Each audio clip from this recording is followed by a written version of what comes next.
बिना कौनसी बाहर मसला देकी माने घरुआ मसलारे आज आम तैयारी करबा ओडिशार पारंपरिक रेसिपी जह्नी चिंगुड़ी झोल। गरमा गरम उषुना भात को एभली जह्नी चिंगुड़ीर पतला झोल थरे भाभी देखिले केते स्वादिया लागिबो। एमिति कहबा गले भारी सहज और सरल रोषेई किंतु स्वादरे एक नंबर। जदि केबे बनै नाहांती निश्चय थरे ट्राई करिवे आपण मानको पसंद आसीबो। नमस्कार, लता ओडिया किचन रे आपण समस्तंकु अनेक अनेक स्वागत। जह्नी चिंगुड़ी झोल बा तरकारी बनैया पई एठी मु 500 ग्राम रो फ्रेश आउ कळिया जह्नी नेची। प्रथमे आमे जह्नी को काटी नबा। तो जह्नी रो आग पाख और पछ पाख काटी सारला परे जह्नी ऊपर चोपा को आमे एई भली भाबरे पिलर रे बाहर करनबा। दर्शक बंधु, आज रे रेसिपी जदि आपनको पसंद आसीबो वीडियो को लाइक करिवे, शेयर करिवे, चैनल रे नुवा थिले सब्सक्राइब करनेबे, फेसबुक पेज रे देखुथिले फॉलो तो निश्चय करिवे। जह्नी रो चोपा को बाहर कर सारला परे एई भली जह्नी को आमे बड़ बड़ खंड रे काटी नबा। तापरे खंड गुडी को एई भली दुई फाळा लेखाए करि नबा। ए रेसिपी पई आमे जह्नी को बड़ खंड रे काटिबा जोथि पई कि जह्नी अति सिझि जीवनी बा तरकारी रे मिसि जीवनी। जह्नी कटा हेई गला। आमको दरकार हबो गोटे आलू। एठी मु गोटे बड़ साइज रो आलू नेइची। तार चोपा को बाहर करिकि एई भली लंबा रे काटी नेइची। जेमिति आमे जह्नी को काटले सेई भली भाबरे आलू को मध्य काटी नबा। आलू एठी ऑप्शनल अछि किंतु आलू टिके देले जह्नी चिंगुडी रे बहुत बढ़िया लागिथाय खाइबा पई। तो जह्नी आलू कटा हेई गला। एबे आम रेसिपी रो मेन जिनस जोटा सेटा होची चिंगुड़ी। एठी मु 500 ग्राम रो फ्रेश मीडियम साइज रो चिंगुड़ी नेइची। एठी मु चिंगुड़ी रो ऊपर सेल को बाहर कर देची, मुंडो भी बाहर कर देची आ बहुत भला भाबरे धोईकी नै आसी। ए रेसिपी पई टिके मीडियम साइज रो चिंगुड़ी नेबे। अति छोटो चिंगुड़ी बा अति बड़ चिंगुड़ी भल लागिबनी। एबे मु एथिरे आधा छोटो चामच दउची लूण आ आधा छोटो चामच दउची हळदी गुंड आ सबको भला भाबरे गोळै नउची। मु जेतिकी जह्नी नेइची सेतिकी परिमाण रो चिंगुड़ी नेइची। आपण माने निज हिसाब रे जह्नी चिंगुड़ी को कम अधिया करि परिबे। तो ये गोळे हेई गला। आको साइड रे रखिबा। कढ़ाई रे 2 चामच सोरिष तेल गरम करिबा। सोरिष तेल नेबे। तेल गरम हेई गला परे आमे प्रथमे काटी रखितिबा जह्नी आ आलू को दबा। पूरा हाई फ्लेम कर दबा। जेहेतु जह्नी रु पानी बाहर थाए ना, लो फ्लेम कर देले जह्नीटा सिझाणिया हेई जिवो, भला भाबरे भाजी हेई परिबनी। हाई फ्लेम रे 3 रु 4 मिनिट पर्यंत आमे घोड़ेइबानी एपट सेपट करिकि भाजी नबा। जेतेबेले जह्नी आलू भाजी हेकी ऊपर टिके कलर आसीबो आमे 1/4 टीस्पून रो हळदी गुंड आ 1/4 टीस्पून रो लूण देकी गोळै नबा। हाई फ्लेम रे आउ गोटे मिनिट भाजी नबा। जह्नी आलू एठी हमरो पाखापाखि 50 टू 60% सिझी गला। और एबे आमे जह्नी आलू भजा को गोटे प्लेट को बाहर करिकि साइड रे रखिबा। सेई समान कढ़ाई रे आउ गोटे चामच दबा सोरिष तेल। तेल गरम हेई गला परे लूण हळदी गोळै रखितिबा चिंगुड़ी को आमे एथिरे पकेइबा और मीडियम हाई फ्लेम रे 2 रु 3 मिनिट पई चिंगुड़ी को भाजी नबा। एठी आमे चिंगुड़ी को अति कड़ा करके भाजीबानी, टेस्ट भला आसीबनी। टिके खाली संतुली हे जिवो, टिके नरम रहइबो सेई भली भाजीबा। देखंतु चिंगुड़ी भजा हेई गला। तो ए चिंगुड़ी भजा को एबे आमे गोटे प्लेट को बाहर करिबा, आको साइड रे रखिबा। एबे चलंतु गोटे मसला रेडी करिबा ए रेसिपी पई।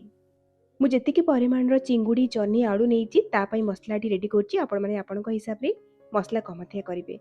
तो मु मसला रे गोटे बड़ चामच नेइची गोटा धनिया, गोटे बड़ चामच नेइची हळदिया सोरिष, गोटे छोटो चामच नेइची गोटा जीरा, राग पई 2टी सुखिला लंका, आधा छोटो चामच नेइची गोलमरिच, 2टी छोटो साइज रो नेइची पियाज, गोटे इंच रु कम हबो नेइची अदा आ 15 रु 20 कोला नेइची रसुण। रसुण अधिका रहिबो, अदा कम रखिबे। ए सबरे अल्प टिके पानी देकी आको आमे चिकण करके बाटिकी नै आसीबा। तो देखंतु हमर ए मसला पेस्ट रेडी हे गला। आको साइड रे रखिबा। जिबा नेक्स्ट स्टेप को एपटे सेई कढ़ाई नेइची सेथिरे आउ 2 चामच देइची सोरिष तेल। तेल गरम हे गला परे गोटे चामच दबा एथिरे आमे कळा जीरा, नॉर्मल जीरा बा सोरिष न देकी एमिति कळा जीरा पकेइबे। देखिबे झोलर फ्लेवरटा बहुत बढ़िया आसीबो। कळा जीरा को आमे किछि सेकंड भाजी नबा। सेथुरु बास्ना आसी गला परे एथिरे आमे दबा कटा पियाज। एठी मु गोटे मीडियम साइज रो पियाज को छोट छोट करी काटिकी नेइची। पियाज को मीडियम हाई फ्लेम रे लाल करके भाजी नबा। पियाज टिक्की कलर हे आसला बेलकु एथिरे आमे किछि भुरसुंगा पत्र पकेइबा और आंच को कम करके एथिरे आमे गोटे बड़ चामच दबा काश्मीर रेड चिली कलर पई, आधा छोटो चामच दबा हळदी गुंड और स्वाद अनुसार देदबा लूण। चिंगुड़ी भजा जह्नी आलू भजा आमे लूण पकेइचे, लूण देखिकी पकेइबे। तो ए सब को गोळै नबा। देखंतु बढ़िया कलर आसी गला। तो एबे आमे जो मसला को बाटिकी रखिथिले सेई मसला पेस्ट को एठी ऐड करिबा। भला भाबरे प्रथमे गोळै नबा और मीडियम फ्लेम रे आमे मसला को 4 रु 5 मिनिट पर्यंत प्रथमे कसी नबा। जेतेबेले मसला कसी हे आसीबो बा 4-5 मिनिट मसला कसला परे एथिरे आमे कटा टमाटो पकेइबा। एठी मु 2टी बड़ साइज रे टमाटो को एकदम छोट छोट करी काटिकी नेइची। ए रेसिपी रे टमाटो टिके अधिका पकेबे, टेस्ट बहुत बढ़िया आसीबो। मसला को गोली नेला परे गैस रो फ्लेम को लो मीडियम करिबा आउ कवर करके आउ 4 रु 5 मिनिट पर्यंत बा मसला रो तेल छाड़ला पर्यंत भल भाबरे कसी नबा। मसला जिते भल भाबरे कसी हबो तरकारी रो टेस्ट सेते भल आसीबो। 4-5 मिनिट परे एठी मु कवर काढी नेची।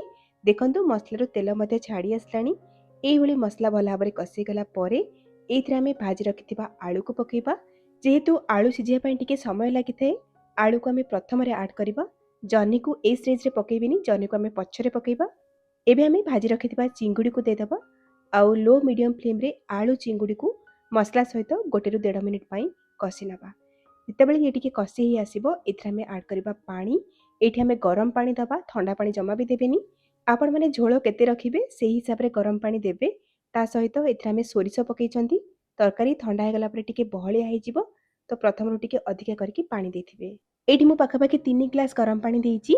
पानी देके तरकारी को गोळेई नबा आउ गोटे फुटा आसला पर्यंत एमती हाई फ्लेम रे फुटेबा आउ तापरे आमे पकेइबा भाजी रखिथिबा जन्नी।